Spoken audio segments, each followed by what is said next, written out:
Baik, Assalamualaikum warahmatullahi wabarakatuh. Apa kabar? Mudah-mudahan dalam keadaan baik ya. Terima kasih sudah mau bergabung dalam aktivitas kegiatan belajar mengajar sejarah Indonesia di kelas 11 semester yang pertama ini. Dan Bapak ucapkan selamat kepada kalian. Sekarang kebagian belajar di rumah ya. Jika di pertemuan sebelumnya kalian belajar PTM terbatas di sekolah dengan Bapak, maka pada minggu ini kalian harus kebagian belajar dari rumah. Dan pada pertemuan kali ini, Bapak akan membahas tugas yang sudah kalian kerjakan di pertemuan sebelumnya. Di pertemuan yang lalu, ketika PTM di sekolah, Bapak sudah memberikan tugas tentang materi perlawanan terhadap hegemoni kongsi dagang. Ya, yang ada di internet, yang ada di LKS halaman 25.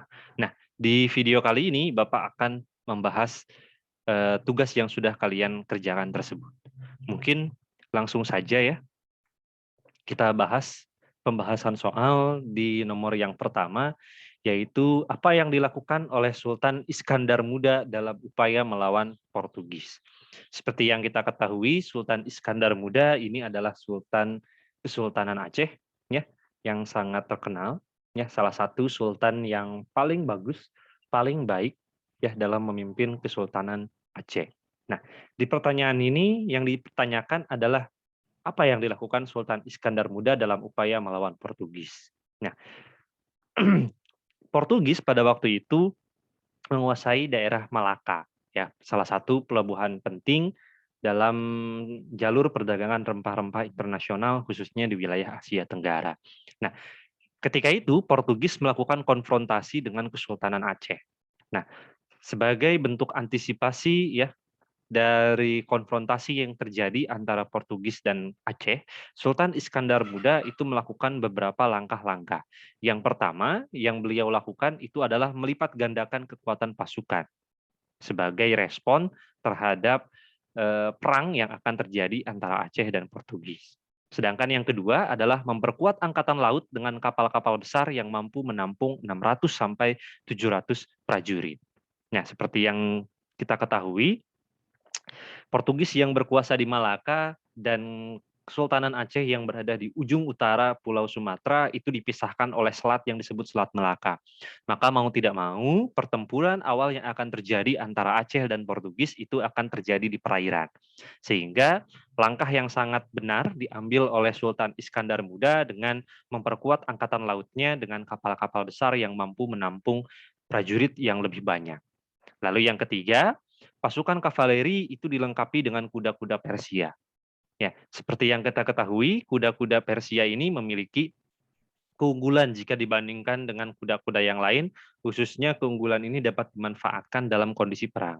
Dan Sultan Iskandar Muda itu mencoba untuk melengkapi pasukan kavalerinya dalam rangka menyambut perang antara Portugis dan Aceh dengan membeli kuda-kuda atau mendatangkan kuda-kuda dari Persia. Sedangkan yang keempat, itu adalah menyiapkan pasukan gajah dan milisi infanteri.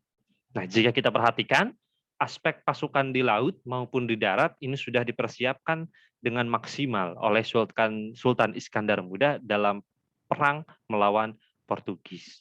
Nah, ini jawaban dari nomor soal yang pertama. Lalu nomor soal yang kedua, itu adalah apa alasan Sultan Agung Mataram ya merencanakan serangan ke Batavia. Batavia ini adalah nama lain dari Jakarta pada waktu itu.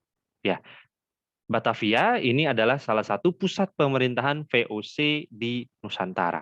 Nah, lalu pernah tercatat dalam sejarah bahwa Sultan Agung Mataram itu melakukan serangan terhadap VOC di Batavia. Nah, yang ditanyakan di soal ini adalah kenapa Sultan Agung melakukan atau merencanakan serangan ke Batavia? Apa alasan Sultan Agung ingin menyerang VOC di Batavia? Yang pertama itu adalah tindakan monopoli yang dilakukan oleh VOC. Ya, tindakan monopoli perdagangan rempah-rempah yang dilakukan oleh VOC di beberapa kerajaan di Nusantara pada waktu itu sangat merugikan kerajaan-kerajaan yang berperan dalam transaksi perdagangan rempah-rempah. Tidak terkecuali adalah Kesultanan Mataram Islam. Sehingga Sultan Agung itu menginginkan agar VOC itu hancur dan keluar dari Pulau Jawa, khususnya dari Batavia. Sehingga serangan Sultan Agung ke Batavia ini salah satunya dilatar belakangi oleh monopoli yang dilakukan oleh VOC itu sendiri. Lalu yang kedua, kenapa alasan Sultan Agung menyerang VOC di Batavia adalah VOC itu sering menghalang-halangi kapal dagang Mataram Islam yang akan berdagang ke Malaka. Seperti yang kita ketahui, ya VOC yang berkedudukan di Batavia itu berada di Laut Jawa. Sehingga ketika kapal-kapal dagang milik Mataram yang akan berlayar ke arah utara ke VOC, ke Malaka, itu selalu dalam perjalanannya diganggu atau dihalang-halangi oleh kapal-kapal milik VOC. Kenapa dihalang-halangi? Karena VOC tidak ingin jika Mataram Islam itu maju secara ekonomi maupun perdagangan. Sehingga kapal-kapal dagang milik Mataram yang melintasi Laut Jawa dan melintasi perairan Batavia itu selalu diganggu oleh kapal-kapal milik VOC. Sehingga banyak kapal-kapal dagang milik Mataram yang harus putar balik dan kembali ke Mataram dan mengurungkan niat untuk berdagang ke Malaka. Tentu ini menghalangi atau mengganggu stabilitas ekonomi milik VOC, sehingga Sultan Agung marah dan merespon hal tersebut dengan cara menyerang VOC di Batavia. Lalu yang ketiga adalah VOC menolak kedaulatan Mataram. Dalam artian VOC menganggap bahwa Mataram itu bukan negeri yang merdeka di Pulau Jawa. Penolakan Mataram atau pengakuan kedaulatan Mataram oleh VOC ini membuat Sultan Agung itu marah. Sehingga Sultan Agung merasa VOC ini layak sekali untuk dihancurkan.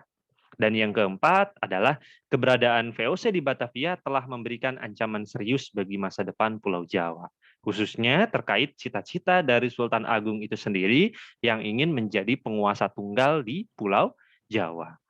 Nah, keberadaan VOC di Batavia, khususnya di Pulau Jawa, itu merupakan ancaman yang serius terhadap Sultan Agung untuk mewujudkan cita-citanya tersebut. Paham ya?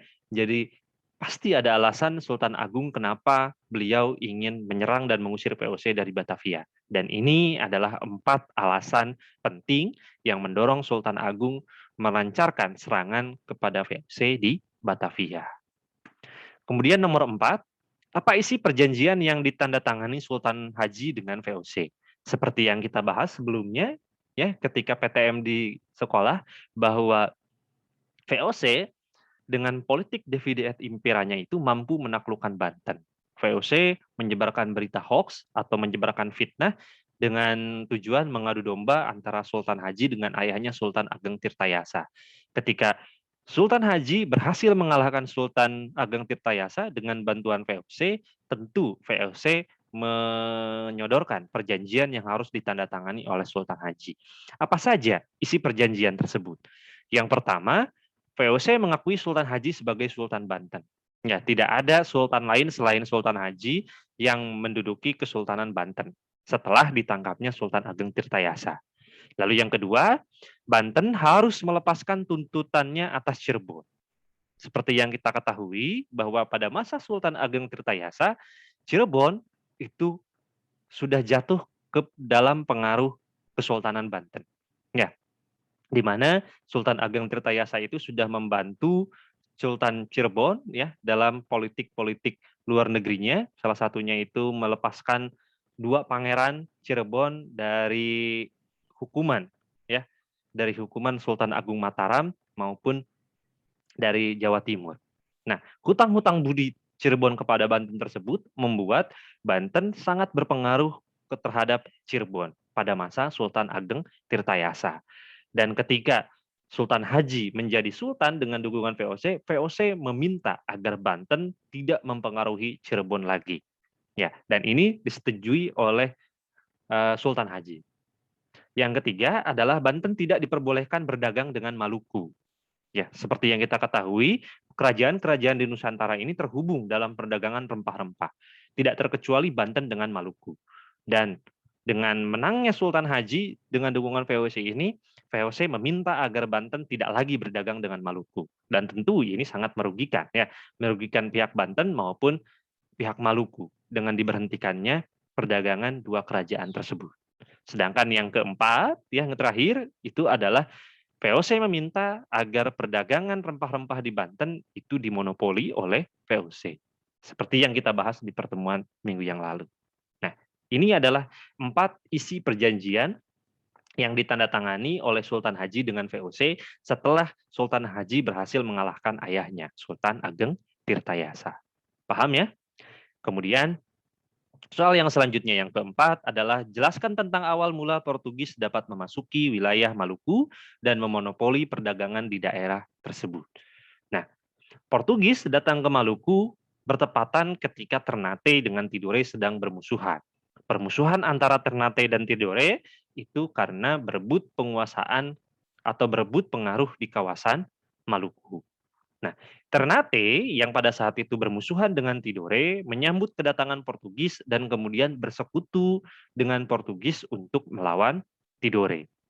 Nah, nanti Tidore ini bersekutu dengan Spanyol.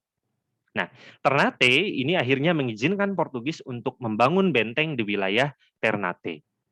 Nah, ketika persekutuan antara Ternate dan Portugis ini terjalin dan kemudian benteng pertahanan Portugis diizinkan untuk didirikan di wilayah Ternate, akhirnya Ternate berperang melawan Tidore. Dan hasil akhirnya kemenangan berada di pihak Ternate. Nah, lantas apa yang terjadi ketika Ternate berhasil menang melawan Tidore dan Portugis sudah diizinkan membuat benteng pertahanan di Maluku? Akhirnya ya, hal itu membuat jalan untuk Portugis menguasai monopoli perdagangan rempah-rempah di Ternate maupun Maluku pada umumnya itu menjadi lebih lancar. Nanti pada perjalanan-perjalanan selanjutnya itu Portugis berhasil untuk menguasai monopoli perdagangan rempah-rempah di Maluku. Nah, itu ya pembahasan nomor 4. Jadi awal mula Portugis memasuki wilayah Maluku dan berhasil memonopoli perdagangan karena Portugis datang bertepatan ketika Ternate dan Tidore bermusuhan, Portugis bersekutu dengan Ternate, kemudian mengalahkan Tidore, dan akhirnya terbukalah jalan yang sangat luas, yang sangat lancar bagi Portugis untuk melakukan monopoli perdagangan. Ini adalah kesalahan fatal dari Ternate dan Tidore, ya karena tidak membaca potensi, ya ancaman yang sangat besar dari Portugis di Maluku. Nah, kemudian yang terakhir itu adalah sebutkan isi perjanjian Bungaya. Seperti yang kita ketahui, perjanjian Bungaya adalah perjanjian antara VOC dengan Kesultanan Goa yang menandai berakhirnya ya kedaulatan Kesultanan Goa dan dimulainya monopoli perdagangan rempah-rempah VOC di Sulawesi, khususnya di Kesultanan Goa. Apa isi perjanjiannya? Yang pertama adalah Goa harus mengakui hak monopoli VOC, sama ya seperti perjanjian antara Sultan Haji Banten dengan VOC, tentu ya VOC meminta hak monopoli rempah-rempah. Lalu yang kedua adalah semua orang Barat kecuali orang Belanda itu harus meninggalkan wilayah Goa. Seperti yang kita ketahui sebelum kedatangan VOC ini, Goa, Kesultanan Goa adalah salah satu kesultanan besar, kota yang sangat metropolitan, kota yang multi etnik, kota yang disinggahi oleh berbagai macam pedagang-pedagang yang berasal dari luar negeri, baik dari Eropa, Arab, India, Cina maupun Persia. Dan ketika perang antara Goa dan VOC dimenangkan oleh VOC, VOC meminta agar orang-orang Barat tersebut harus diusir dari Goa. Tidak boleh ada orang-orang lain selain orang Belanda. Dan yang terakhir, yang ketiga, isi perjanjian Bungaya itu adalah Goa harus membayar biaya perang. Jadi selama proses terjadinya perang antara Goa dan VOC, biaya-biaya yang dikeluarkan oleh VOC untuk melawan Goa tersebut, biaya untuk menggaji tentara, biaya untuk membeli persenjataan, biaya untuk makan dan minum prajurit, VOC pada waktu itu, totalnya berapa? sekian dan sekian sekian dan itu harus dibayar oleh Kesultanan Goa. Jadi ini piciknya VOC ya. Jadi ketika perang berakhir, maka biaya-biaya perang yang dikeluarkan oleh VOC untuk membiayai perang melawan Goa itu harus dibayar oleh Kesultanan Goa. Nah, ini adalah isi dari perjanjian Bungaya itu sendiri. Nah, paham ya sampai sini ya? 5 soal yang kemarin minggu lalu kalian kerjakan di sekolah dan ini adalah pembahasannya. Mudah-mudahan Bapak harap kalian bisa memahaminya ya. Itu adalah rangkaian perang-perang maupun perlawanan-perlawanan yang dilakukan oleh kesultanan-kesultanan Islam di Nusantara terhadap keserakahan monopoli dagang dari kongsi dagang. Nah, kemudian tugas untuk kalian di minggu kali ini, silahkan kalian baca materi perlawanan rakyat terhadap penjajahan Belanda, kemudian kerjakan latihan siswa di LKS halaman 30. Nah, jika ada pertanyaan, mungkin silahkan kalian bertanya ke Bapak ya, dan Bapak harap kalian paham. Nanti di pertemuan selanjutnya kita akan bahas lagi soal-soal tugas-tugas yang sudah kalian kerjakan. Baik, terima kasih. Kurang lebihnya mohon maaf. Walul muwaffiq ila aqwamit thoriq. Assalamualaikum warahmatullahi wabarakatuh.